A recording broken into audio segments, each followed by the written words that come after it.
എല്ലാവർക്കും നമസ്കാരം. നമ്മുടെ ചാനലിൽ നിഫ്റ്റി, ബാങ്ക് നിഫ്റ്റി പോലെയുള്ള ഇൻഡെക്സുകളുടെ സപ്പോർട്ടും റെസിസ്റ്റൻസും അതുപോലെ ഇൻട്രാഡേയിൽ മാർക്കറ്റിൽ നമുക്ക് എങ്ങനെയൊക്കെ ട്രേഡ് ആവാനുള്ള സാധ്യതയുണ്ട് എന്നൊക്കെയുള്ള വിഷയങ്ങൾ വീഡിയോ വഴിയാണ് നമ്മൾ പങ്കുവച്ചുകൊണ്ടിരിക്കുന്നത്. അതിൻ്റെ അടിസ്ഥാനത്തിൽ അടുത്ത ആഴ്ച എങ്ങനെയായിരിക്കും, ആഗസ്റ്റ് മാസം ആദ്യത്തെ ആഴ്ച മാർക്കറ്റ് എങ്ങനെയായിരിക്കും, അതുപോലെ കഴിഞ്ഞ ആഴ്ച ക്ലോസ് ചെയ്തത് എങ്ങനെയായിരുന്നു, ഇനി വരുന്ന ആഴ്ചകളിൽ അപ് ട്രെൻഡിനാണോ ഇല്ല ഡൗൺ ട്രെൻഡിലേക്ക് മാറാനുള്ള സാധ്യതയുണ്ടോ എന്നെല്ലാം ഈ വീഡിയോ വഴി നമുക്ക് മനസ്സിലാക്കിയെടുക്കാം. നമ്മൾ ഇത് ആദ്യമായി നിഫ്റ്റിയുടെ വീക്ക്ലി ചാർട്ടാണ്. കഴിഞ്ഞ ആഴ്ചയിലെ വീഡിയോയിൽ പറഞ്ഞിട്ടുണ്ടായിരുന്നു ഇവിടെ ഒരു റിവേഴ്സൽ ക്യാൻഡിൽ ഫോം ആയിട്ടുണ്ട്, അതുകൊണ്ട് മാർക്കറ്റ് ഒരുപക്ഷെ താഴേക്ക് വരാനുള്ള സാധ്യത തള്ളിക്കളയാൻ കഴിയില്ല എന്നുള്ള കാര്യമാണ് നമ്മൾ പറഞ്ഞിരുന്നത്. അതുപോലെ തന്നെ മാർക്കറ്റ് ഇവിടെ ഈ ആഴ്ച ഇവിടെ 24,445 ഓപ്പൺ ചെയ്തു. കഴിഞ്ഞ ആഴ്ച ക്ലോസ് ചെയ്തത് 24,530 ഒരു 80 പോയിൻറ്റിൻ്റെ ഗ്യാപ്പ് ഡൗണിൽ മാർക്കറ്റ് താഴേക്ക് വരികയാണ് ചെയ്തത്. ഈ രണ്ട് ക്യാൻഡിൽ കണ്ടോ, അതായത് പ്രീവിയസ് 2 വീക്കിലെ ക്യാൻഡിലുകൾക്കും കുറച്ച് താഴെ വന്ന് ഇതിനെ മൂടിക്കൊണ്ട് ഇൻഗുൾഫിൻ എന്ന് പറയും. അതായത് ഈ ഒരു ബുള്ളിഷ് എൻഗുൾഫിങ് ക്യാൻഡിലാണ് ഈ ആഴ്ച വെച്ചിരിക്കുന്നത്. ഇവിടെ നിന്നാണ്, ഈ സ്വിങ്ങിൽ നിന്നാണ് സപ്പോർട്ട് എടുത്ത് മുകളിലേക്ക് പോയിരിക്കുന്നത്. എന്നാൽ മുകളിലേക്ക് പോയെങ്കിലും കഴിഞ്ഞ ആഴ്ചയിലെ ഹൈനെ ക്രോസ് ചെയ്ത് ആൾ ടൈം ഹൈ ക്രിയേറ്റ് ചെയ്തെങ്കിലും പിന്നീട് മാർക്കറ്റ് ക്ലോസ് ചെയ്തത് കഴിഞ്ഞ ആഴ്ചയിലെ ഹൈയിനേക്കാളും, കഴിഞ്ഞ ആഴ്ച 24,855 അതിന് താഴെ 24,834 20 പോയിൻ്റ് താഴെയാണ് ക്ലോസ് ചെയ്തിരിക്കുന്നത്. അതുകൊണ്ട് ഇപ്പോൾ നമ്മൾ ഇവിടെ ശ്രദ്ധിക്കേണ്ട ഒരു കാര്യം എന്ന് വെച്ചാൽ, ഇപ്പോൾ ഈ കഴിഞ്ഞ ആഴ്ചയിലെ ഹൈയായ 24,855 മുകളിലാണ് ഈ ആഴ്ച ക്ലോസ് ചെയ്തിരുന്നതെങ്കിൽ നമുക്ക് ഉറപ്പിക്കാമായിരുന്നു മാർക്കറ്റ് അപ്സൈഡിലേക്ക് പോകുമായിരുന്നുവെന്ന്. ഇതിന് താഴെ വെച്ചതുകൊണ്ട് ഇപ്പോൾ നമുക്ക് ചെറിയ ഒരു കൺഫ്യൂഷനിലാണ് നിൽക്കുന്നത്. മാർക്കറ്റ് ഒരു ഡബിൾ ടോപ്പ് ഫോമായിട്ടുണ്ട്. ഒന്ന് മാത്രമല്ല, കഴിഞ്ഞ ഒരു 15 ദിവസമായിട്ട് മുകളിലേക്ക് പോയിക്കൊണ്ടിരുന്ന മാർക്കറ്റിനെ ഇപ്പോൾ 1, 2, 3, 4, 5, 6 ദിവസത്തെ കൂട്ടിയാൽ മതി. 5 ദിവസത്തിലെ ക്യാൻഡിലിൻ്റെ അത്രയും ഭാഗം ഒരൊറ്റ ദിവസം കൊണ്ടാണ് ഇത് കവർ ചെയ്തിരിക്കുന്നത്. ഒരൊറ്റ ദിവസം കൊണ്ട് 5 ദിവസമായി ഇറങ്ങിക്കൊണ്ടിരുന്ന മാർക്കറ്റിനെ ഒരു ദിവസം കൊണ്ടാണ് ഇത് കവർ ചെയ്ത് മുകളിലേക്ക് വന്നിരിക്കുന്നത്. ഇപ്പോൾ ഇവിടെ എന്താണ് ഒരു കൺഫ്യൂഷൻ എന്ന് പറഞ്ഞാൽ, ഇപ്പോൾ ഒരു ഡബിൾ ടോപ്പ് വെച്ചതുകൊണ്ട് ഞാൻ നേരത്തെ പറഞ്ഞല്ലോ, ഈ ലൈനിന് മുകളിലാണ് ഈ ആഴ്ച ക്ലോസ് ചെയ്തിരുന്നെങ്കിൽ നമുക്ക് അത് മുകളിലേക്ക് പോകുമെന്നുള്ള ഒരു അനുമാനത്തിൽ എത്താമായിരുന്നു എന്ന്. പക്ഷേ ഇവിടെ ഒരു ട്രെൻഡ് ഉണ്ട്, നോക്കൂ. ഇവിടെ നമ്മൾ നേരത്തെ വരച്ച ഒരു ട്രെൻഡ് ഉണ്ട്. ഇപ്പോൾ മാർക്കറ്റ് താഴെ നിന്നും മുകളിലേക്ക് പോയി, മുകളിലേക്ക് പോയി, താഴെ വന്നു, വീണ്ടും മുകളിലേക്ക് പോയി. ഇപ്പോൾ ഇവിടെ ഡബിൾ ടോപ്പ് ഫോമായിട്ടുണ്ട്. ഈ ഡബിൾ ടോപ്പ് ഫോമായ സ്ഥിതിക്ക് ഇനി താഴേക്ക് വരില്ല എന്നുള്ളത് നമുക്ക് ഉറപ്പിക്കാൻ കഴിയില്ല. ഇവിടെയാണ് ഒരു പ്രശ്നം നിൽക്കുന്നത്. ഇപ്പോൾ അതേസമയം ഇനി വേറൊരു വിഷയം എന്താണെന്ന് പറഞ്ഞാൽ, ഇവിടെ താഴേക്ക് വന്നോളണം എന്ന് തന്നെ ഇല്ല. കാരണം ഇവിടെ നിന്നും മാർക്കറ്റ് മുകളിലേക്ക് പോകാനും സാധ്യതയുണ്ട്. അത് എന്താണ് അങ്ങനെ എന്ന് ചോദിച്ചു കഴിഞ്ഞാൽ, ഇവിടെ ഒരു സസ്പെൻസ് ആയിട്ടാണ് നിർത്തിയിരിക്കുന്നത്. ഞാൻ തുടക്കത്തിൽ തന്നെ പറഞ്ഞ ഒരു കാര്യം, ഈ കഴിഞ്ഞ ആഴ്ചയിലെ ഹൈയിന് മുകളിൽ ഇത് ക്രോസ് ചെയ്യാത്തത് കൊണ്ട്, അതായത് ഇത് ഒരു സസ്പെൻസാണ്, ഒരു ട്രാപ്പ് പോലെ സസ്പെൻസ്. ഇപ്പോൾ ഇതിൻ്റെ മുകളിൽ ക്രോസ് ചെയ്തിരുന്നെങ്കിൽ മാർക്കറ്റ് ബുള്ളിഷ് എൻഗൾഫിൻ എന്നുള്ള രീതിയിൽ ഒരുപാട് ട്രേഡർമാർ ക്യാരി ഫോർവേഡിലും അതുപോലെ പിന്നെ പൊസിഷനൊക്കെ എടുത്ത് ഹോൾഡ് ചെയ്യും. അതുപോലെ സ്റ്റോക്കുകളെല്ലാം എടുത്ത് ഹോൾഡ് ചെയ്യും. അപ്പോൾ അതിൽ നിന്ന്, ആ ഒരു മൂവ്മെൻറ്റിൽ നിന്ന് മാറ്റം കിട്ടാൻ വേണ്ടി പ്ലാനിങ്ങോട് കൂടിയുള്ള ഒരു സംഗതി തന്നെ മാർക്കറ്റ് എപ്പോഴും അങ്ങനെ തന്നെയാണ് ചെയ്യാറ്. നമ്മളൊക്കെ കണ്ടുകൊണ്ടിരിക്കുന്നതാണല്ലോ. അതുകൊണ്ട് തന്നെ നാളെ ഈ അടുത്ത ആഴ്ച മാർക്കറ്റ് ഇവിടെ നിന്നും ഈ ടോപ്പ് ഫോമായിട്ടുണ്ടല്ലോ, ഡബിൾ ടോപ്പ്, ഈ ടോപ്പിൽ നിന്നും നേരെ താഴേക്കും വരാം, അല്ല ഈ ടോപ്പിൽ നിന്ന് മുകളിലേക്കും പോകാനുള്ള സാധ്യതയുണ്ട്. എപ്പോഴും ഇങ്ങനെ ഒരു സസ്പെൻസിലാണ് മാർക്കറ്റ് വീക്കിലി ക്ലോസ് ഉണ്ടാവാറ്. അത് ഒട്ടുമിക്ക എല്ലാ ആഴ്ചകളിലും നമ്മൾ കാണുന്നതാണ്. ഇനി മറ്റൊരു കാര്യം എന്ന് പറയുന്നത്, ഇവിടെ ഒരു നോക്കിക്കോളൂ, ഇവിടെ ഒരു ട്രെൻഡ് വേറെ ഒന്ന് ഫോമായിട്ടുണ്ടല്ലോ.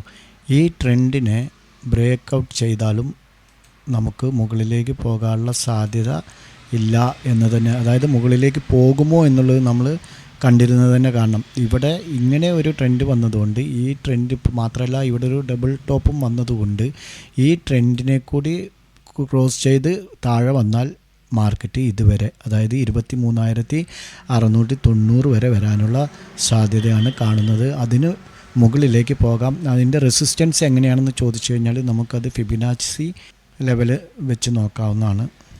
ഫിബിനാച്ചി റീട്രേസ്മെൻറ്റ് ലെവലിൽ നമുക്ക് താഴെ എന്ന് പറയുന്നത് 24,843 അല്ലേ, നമ്മുടെ ഇപ്പോഴോ ഹൈ വന്നിട്ട് 24,854 ഓക്കെ. 24,854 എന്നുള്ളതിനെ ക്ലോസ് ചെയ്ത് കഴിഞ്ഞാൽ നെക്സ്റ്റ് റെസിസ്റ്റൻസ് എന്ന് പറയുന്നത് 25,074 ആയിരിക്കും. 25,074 ഇതിൻ്റെ ലോ നോക്കട്ടെ ഞാൻ ഇവിടെ. 25,063 ആയിരിക്കും ഫസ്റ്റ് റെസിസ്റ്റൻസ് എന്ന് പറയുന്നത്. അതിന് മുകളിൽ പോവുകയാണെങ്കിൽ 25,172 എന്നുള്ളതായിരിക്കും. അതിന് മുകളിലുള്ള റെസിസ്റ്റൻസ് 25,328, 330 ആ ലെവലായിരിക്കും. ഓക്കെ, 328 ആ ലെവലായിരിക്കും. ഇനി സപ്പോർട്ട് എന്ന് പറയുന്നത് നമുക്ക് ഡെയിലി ക്യാൻഡിലാണ് മാർക്ക് ചെയ്തുകൊണ്ടിരിക്കുന്നത്. നിങ്ങൾ ശ്രദ്ധിക്കുക, ഫസ്റ്റ് റെസിസ്റ്റൻസ് എന്ന് പറയുന്നത് 25,063, 25,170, 170, 25,325, 328 ആ ലെവൽ. ഓക്കെ, ഇനി സപ്പോർട്ട് എന്ന് പറയുന്നത് 24,562 ഒരു സപ്പോർട്ട്. രണ്ടാമത്തെ സപ്പോർട്ട് അതിലും താഴെ വരാണ് 24,381, അതിലും താഴെ 24,269. ഫിബിനാച്ചി ലെവലിൽ നമുക്ക് സപ്പോർട്ട് ആൻഡ് റെസിസ്റ്റൻസ് നിഫ്റ്റിയിൽ 1 ഡേ ടൈം ഫ്രെയിമിൽ. ഇനി ഒരു പക്ഷേ അവിടെ നിന്ന് താഴെ വരികയാണെങ്കിൽ ഇവിടെ ഒരു ട്രെൻഡ് ലൈന് നമ്മൾ നേരത്തെ വരച്ചിട്ടുണ്ടല്ലോ, ഇതുവരെ മാർക്കറ്റ് വന്ന് ഇവിടെ നിന്ന് റിവേഴ്സ് അടിക്കാനുള്ള സാധ്യതയാണ് കൂടുതൽ കാണുന്നത്. കാരണം ഇത് ഒരു മേജറായ ഒരു സപ്പോർട്ട് ആൻഡ് റെസിസ്റ്റൻസ് ആണ്. ഒരുപാട് കാലം ഒരു ചാനൽ പാറ്റേണിൽ മാർക്കറ്റ് ഇവിടെ കൺസോൾട്ടേഷൻ ആയിക്കൊണ്ടിരുന്നതാണ്. അതുകൊണ്ട് തന്നെ ഇതൊരു മേജർ സപ്പോർട്ട് ആൻഡ് റെസിസ്റ്റൻസ് തന്നെയാണ്. അപ്പോൾ ഇവിടെ മാർക്കറ്റ് മുകളിലായ സ്ഥിതിക്ക് ഇത് ഒരു സപ്പോർട്ടായിട്ട് ആക്ട് ചെയ്ത് ഇവിടെ നിന്നും മാർക്കറ്റ് മുകളിലേക്ക് പോകാം.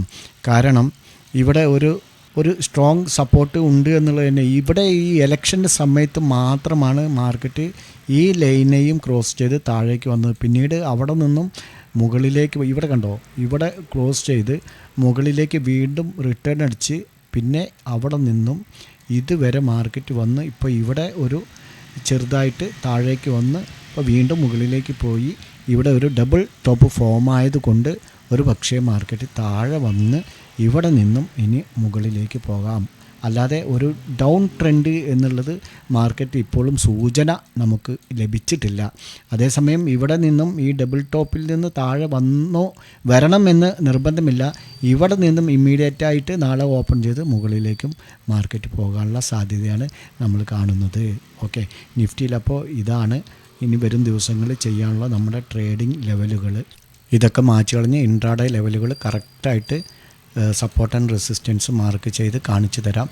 മൊത്തത്തിൽ ഇങ്ങനെ വരച്ച് കാണിക്കുന്നതുകൊണ്ട് ഒരു കൺഫ്യൂഷൻ ഉണ്ടാവും. ഫിബിനാച്ചി ലെവലെല്ലാം മാച്ചിട്ട് നമുക്ക് കറക്റ്റായിട്ട് സപ്പോർട്ട് ആൻഡ് റെസിസ്റ്റൻസ് നാളെ ഇൻട്രാഡേ ചെയ്യാനുള്ളത് കാണിച്ചു തരാം.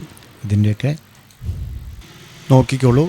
മാർക്കറ്റ് 24,861 ഹൈ, 24,834 ക്ലോസ് ചെയ്തിരിക്കുന്നത്. ഇവിടെ നിന്നും റെസിസ്റ്റൻസ് 25,061, ഫസ്റ്റ് 25,178, സെക്കൻഡ് 25,327, തേർഡ്. അതേപോലെ സപ്പോർട്ട് 24,681, 24,515, 24,412. ഈ ഒരു ഏരിയകൾ നിങ്ങൾ ചാർട്ടിൽ വരച്ച് നമ്മൾ ഇപ്പോൾ എക്സ്പ്ലെയിൻ ചെയ്ത രൂപത്തിൽ മാർക്കറ്റ് നീങ്ങുകയാണെങ്കിൽ അതിൻ്റെ രൂപത്തിൽ ട്രേഡ് എടുക്കാം. ഓക്കെ, ഇനി നമുക്ക് ബാങ്ക് നിഫ്റ്റിയിൽ നോക്കാം. ബാങ്ക് നിഫ്റ്റിയെ സംബന്ധിച്ചിടത്തോളം ഒന്നുകൂടെ നമുക്ക് കൺഫേം ആയിട്ട് ബുള്ളിഷ് എൻഗോൾഫിൻ ഫോം ആയിട്ടുണ്ട് എന്നുള്ളത് വെക്കാം. നിഫ്റ്റി കൂടെ നമുക്ക് 100% പറയാൻ പറ്റില്ല, കാരണം പ്രീവിയസ് ക്യാൻഡലിൻ്റെ മുകളിലെ ക്രോസ് ചെയ്യാത്തത് കൊണ്ട്. അതേസമയം ഇത് നോക്കിയേ, ബാങ്ക് നിഫ്റ്റിയെ സംബന്ധിച്ചിടത്തോളം ഒരു ബുള്ളിഷ് എൻഗോൾഫിൻ തന്നെയാണ്. അതുമാത്രമല്ല ഇവിടെ ഒരു സ്ട്രോങ് സപ്പോർട്ട് എടുത്തിട്ടാണ് പോയിരിക്കുന്നത്. എത്ര 50,565 സപ്പോർട്ട് എടുത്ത് മുകളിലേക്ക് പോയി. ഇനി നമുക്ക് ഇതിൻ്റെ റെസിസ്റ്റൻസൊക്കെ കണ്ടുപിടിക്കാൻ വളരെ എളുപ്പമാണ്. ആദ്യത്തെ ഇപ്പോൾ 51,295 51,690 ഫസ്റ്റ് ഇമ്മീഡിയറ്റായിട്ട് റെസിസ്റ്റൻസ് ഉണ്ടാവുക. അതിനും മുകളിൽ പോവുകയാണെങ്കിൽ, അതേസമയം മാർക്കറ്റ് നാളെ ഡൗണിലാണ് ഓപ്പൺ ചെയ്യുന്നതെങ്കിൽ 51,295 ഫസ്റ്റ് റെസിസ്റ്റൻസ്. ഓക്കെ, 51,300 എന്ന് വെച്ചോളൂ. ഓക്കെ, അപ്പോൾ 51,300, 51,700, അടുത്തത് 51,700 മുകളിൽ പോവുകയാണെങ്കിൽ പിന്നെ ഇവിടെയാണുള്ളത് 51,278 ഇതാ ഇവിടെ 78-80 ലെവൽ നമ്മളെപ്പോഴും മാർക്ക് ചെയ്യുന്നതാണ്. ഓക്കെ, ഇതാണ് ബാങ്ക് നിഫ്റ്റി റെസിസ്റ്റൻസുകൾ. അതേപോലെ സപ്പോർട്ടുകൾ നോക്കുകയാണെങ്കിൽ ഫസ്റ്റ് സപ്പോർട്ട് 50,440 കളർ ചേഞ്ച് ചെയ്യുക. ഇതാണ് സെക്കൻഡ് 49,669. തേർഡ് അതിനും താഴെ വരികയാണെങ്കിൽ 48,880. ഇനി ഈ ആഴ്ച നമുക്ക് ഫിൻ നിഫ്റ്റി നോക്കാം. ഫിൻ നിഫ്റ്റിയിൽ നമുക്ക് 1 അവർ ടൈം ഫ്രെയിമിലേക്ക് മാറ്റിയിട്ട് ഒരു മേജറായ സപ്പോർട്ട് ആൻഡ് റെസിസ്റ്റൻസ് പെട്ടെന്ന് പറയാം. 23,338 മാർക്കറ്റ് ഉള്ളത്. ഫസ്റ്റ് റെസിസ്റ്റൻസ് ആയിട്ട് 23,390 ആയിരിക്കും. 23,390. അതിന് മുകളിൽ പോവുകയാണെങ്കിൽ 23,630, 23,628, അതിന് മുകളിൽ പോവുകയാണെങ്കിൽ 23,800. ഇതിൻ്റെ ഈ ഹൈ ആണ് 23,838. ഓക്കെ, ഇതാണ് ഫിൻ നിഫ്റ്റിയുടെ റെസിസ്റ്റൻസ് ലെവലുകൾ. ഇനി സപ്പോർട്ട് നോക്കുകയാണെങ്കിൽ ഇതായിരിക്കും ഫസ്റ്റ് സപ്പോർട്ട് 22,870. സെക്കൻഡ് സപ്പോർട്ട് എന്ന് പറയുന്നത് ഇതിൻ്റെ തൊട്ട് താഴെയാണ് 22,810 കേട്ടോ.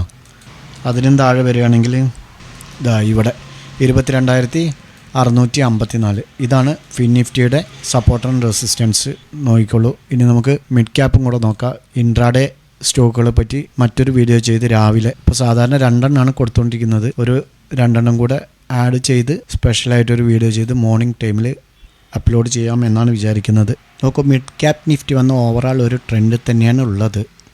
നിഫ്റ്റിയിൽ ഇലക്ഷൻ്റെ സമയത്ത് ഇവിടെ ഒരു ട്രെൻഡ് ലൈന് ബ്രേക്ക് ആയതുപോലെ ഇതും ഇനി ബ്രേക്ക് ആയിക്കഴിഞ്ഞാൽ നല്ല ഒരു അപ് ട്രെൻഡ് പോകാനുള്ള സാധ്യതയാണ് മിഡ് ക്യാപ് നിഫ്റ്റിയിൽ കാണുന്നത്. അതോടൊപ്പം തന്നെ മിഡ് ക്യാപ്പിൻ്റെ സ്റ്റോക്കുകളും നല്ല റാലി നടത്തും. ഇവിടെ ഒരു സിമെട്രിക് വന്ന് ഇവിടെ സപ്പോർട്ട് എടുത്ത് വീണ്ടും ഇവിടെ പോയി സപ്പോർട്ട് എടുത്ത് ഇവിടെ വന്ന് സപ്പോർട്ട് എടുത്ത് ഒരു സിമെട്രിക് പാറ്റേൺ ഫോമായി നേരെ ബ്രേക്ക് ഔട്ട് ചെയ്ത് മുകളിലേക്ക് വന്നിട്ടുണ്ട്.